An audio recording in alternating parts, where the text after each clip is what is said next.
welcome back for another book review. Today we are talking about this one. This is The Witch's Path, or The Witch's 8 Paths of Power, a complete course in magic and witchcraft by, I'm probably gonna mispronounce this name, Sable, Aradia?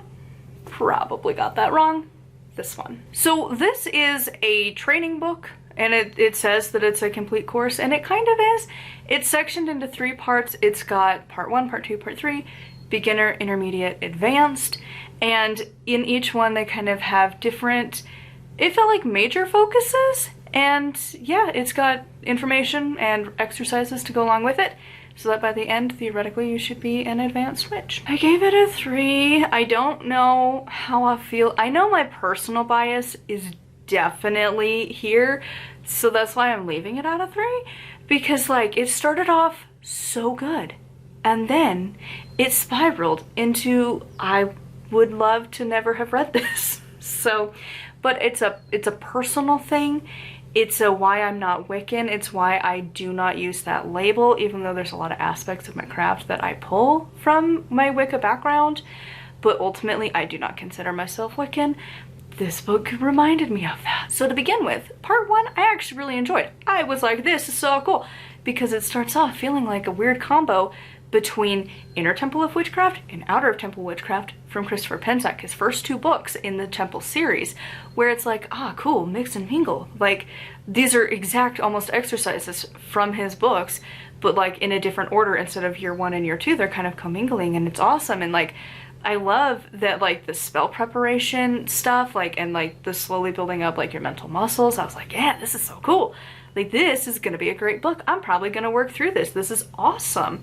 And then everything went in flames. Like this cover is how I felt. The Fire Nation attacked me because, like, why did it go so wrong? It was a 5. It started at a 5 after that. Like, there's like one section in part 1 where it's like, to do like your divination, just figure out if your spell is gonna work. It literally is like, take a 6-sided die, and if it's even it means this, if it's odd means this, and then how high of a number it is determines like how well or how most likely it's going to succeed. And I was like, that's super cool. Don't see that very often at all. Love this. Then part 2. Part 2 is again a personal thing of my own, but I don't want to deal with it, and that is illegal drugs. Not my thing. I don't want to be around it at all, and drinking also. And that is what part 2 really focused on. Not my thing. Not my thing. I don't want to be around you, and I don't care what excuse you try and give me. I will never believe that you have had a very spiritual moment while under the influence of something. There's no way ever, because if you can only achieve it through altered states of being, it's not real. Like, and again, this is when my personal bias kicks in. I know I have trauma relating to being around people who are under the influence of various drugs. I have a very, very low tolerance point, and I know that, but like, oh my God, it just, every time, and I know it's a me problem. So I was trying through that whole section to just like separate my own from the book, but also, why are we talking about LSD in witchcraft? Why? Just, okay, and that in order to really appreciate you had to do drugs. Okay, yep. So that started to divorce me from liking this, because like, no, I don't, nope, I don't trust it at all. You might think so, but it's the same people who say, oh, I can have a couple drinks, I'm fine, you'll never notice the difference. And it's like, the sober people do. The sober people know. Yeah, you're actually not as slick as you think you are. And especially if you have trauma relating to it. Oh, if you are hyper attuned, you know there's something. Like, I can't, like, I had to just ghost kind of a friend because he was constantly high, and every time he would like go outside to go get high, I didn't want to talk to him more. And I'm like, okay, you know what? Like, I just want to leave. Literally, I would rather go drive in this blizzard than deal with you right now. Because no, like, I don't have the tolerance for it. It's one of the many reasons that I don't know I could ever leave Utah, because it's not as common here.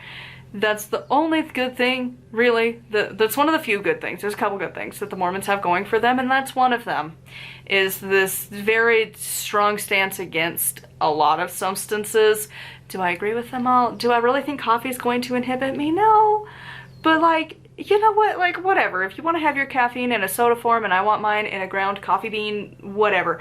But they're very hard against, like, you can't drink, you can't do any drugs, really. Like, that's why I love living here. It's one of the few times where you're like, yep, it's not so bad here, you know? Like, it's just, oh my god, I know it's a me problem. I know not every witch feels this way, so I was trying desperately to remind myself it's a me thing, but then it just got worse again. And again, it's a specific to me that I'm like, oh my god.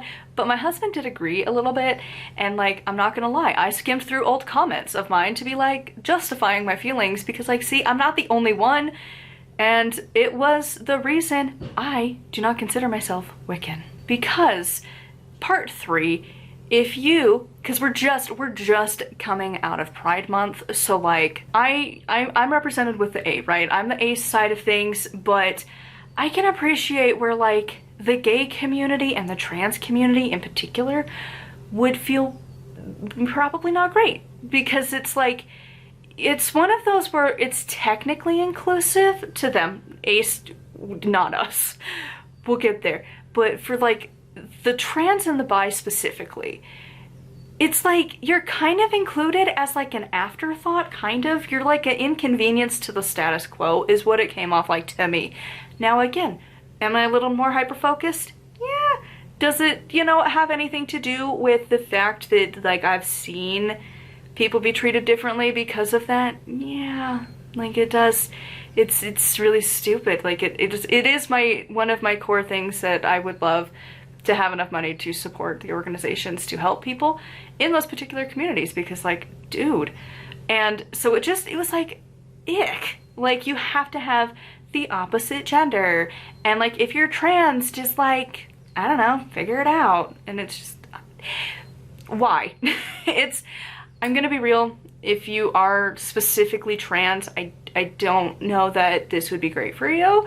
Like, you're gonna need to be real solid in how you feel and how you interact with witchcraft, because it does feel like you're an afterthought and you're just an inconvenience to the status quo, because it's like, oh yeah, I guess you exist, and here's, I guess, kind of how to deal with you. And I guess it just, that was the vibe it was giving me. Again, coming out of Pride Month in particular, where it's a little more hyper-focused on the brain, but honestly I kind of think it would apply anyways, because that's just one of my things. Witchcraft should be accessible to everyone. Why are we making exclusions and like making people feel like they're out of the status quo just because? Like, why? I didn't like it. There's that side of it, but the big reason, and again, the why my letter in particular is like, hello, hype flashing. So this is why I don't like Wicca, because it is, part 3 is sex. That's it. That's what it is. It's sex. And that's not my thing, right? Asexual, right? The ace community, we have a spectrum within, but at the end of the day, not our thing. That's not our thing.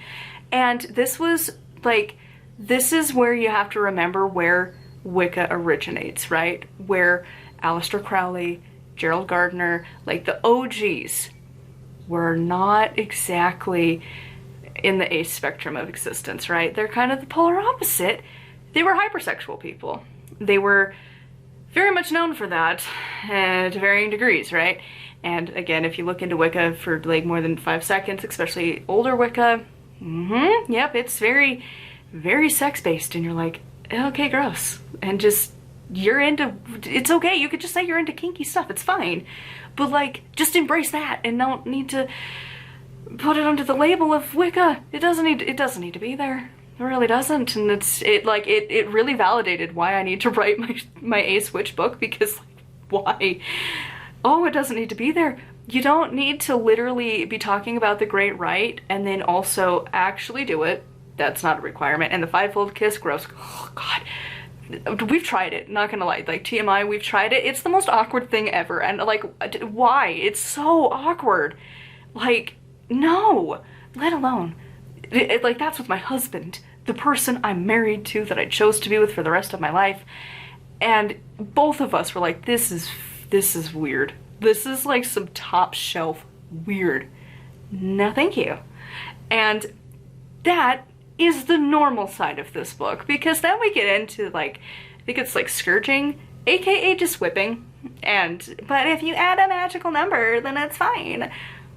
No, that's just say you're into kinky, it's fine. Just, you want to be in the BDSM community, that's great, okay, do that.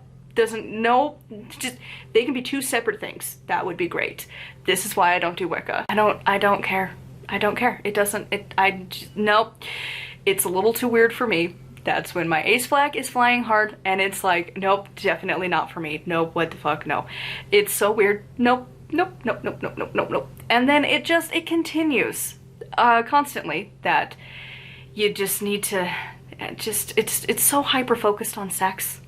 And, you know, the high priest and the high priestess, you need to really embody it, and like, it's just, oh my god, it's just, this is why I left Wicca. This is like one of the biggest reasons I do not want to associate with Wiccans. Like, if it works for you, that's great. I'm not coming to your rituals though. Like, I'm so great over here where we don't do any of that weird stuff. Like, that's just, it's not for me. And apparently there's other ace witches, so maybe you will feel the same, where it's like, you know what, I don't need that though.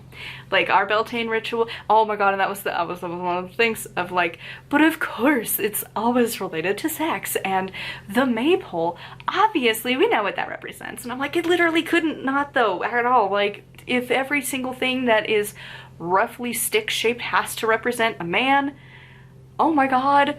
Just no. And also, like, it only is when a dude is turned on. Like, that's not his entire existence. No man should be summarized down to just a little bit of time in his life, realistically. Like, even I'm pretty sure like porn stars aren't having it up all the time, right? Like, you're not gonna just be turned on when you're eating a burrito, right? Like, it's so stupid. And again, why does the ribbons wrapped around it have to represent the female? Gay guys exist, but also it could just not. It could just literally not at all. Like, there's no reason at all. It's just, again, unnecessarily adding sex. Again, we gotta remember our origins.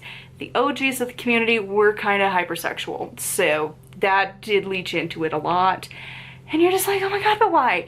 So by that point, it was just like, no. Don't forget also, this was a fun one.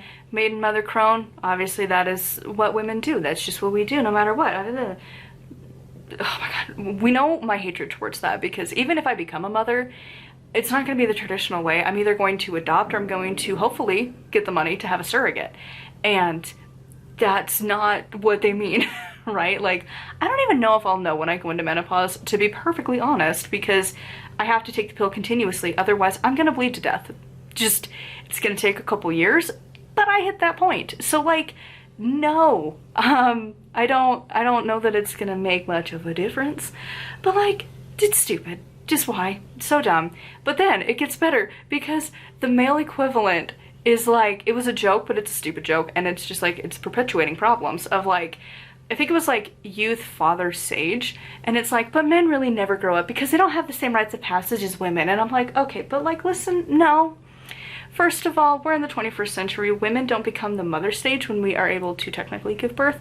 We should not be expecting little girls to be birthing children, right? Like, we've agreed as a society, 9-year-olds, probably. No, actually, I take that back. If you live in a red state and you're around a lot of like hardcore Christians, probably. But most people would say a 9-year-old who has a period shouldn't be having a baby. That's the thing that we've established in 2025, right?